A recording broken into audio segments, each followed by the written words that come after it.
Welcome back, everyone. Michael here with Offshore Citizen. Today we're going to talk about a tax you've probably not heard of, but can be a little bit pernicious. It is in particular affecting Americans, although in theory it could affect foreigners as well. And this is called accumulated earnings tax. So AET for short. It is fairly recent tax, and fortunately not one that gets thrown in too much. However, it is very problematic because it's one of these kind of vague rules that they can sort of apply at their whim and go and pursue you with. So we're going to dive in and talk today about accumulated earnings tax and what it is, how it works, how it applies, and what you can do to prevent it or minimize the effects.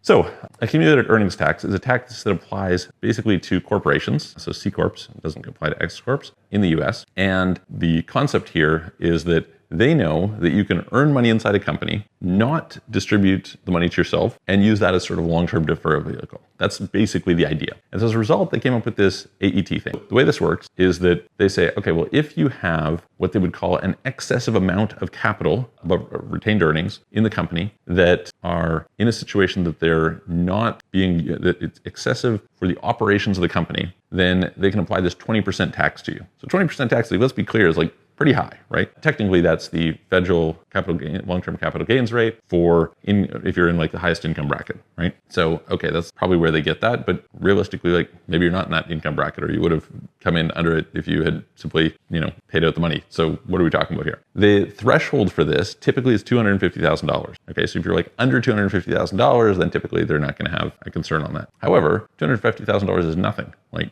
a super low amount of money. What are we talking about here? This is ridiculous, right? And the other problem with this is, how do you even know about this tax, right? Most people don't know about this tax. Why not? Well, it's not like you're filling out your tax forms and they're like, hey, listen, should you be paying AET? No, it doesn't work that way because it's so ambiguous, right? Like, how do we know whether this is a reasonable amount of money or not?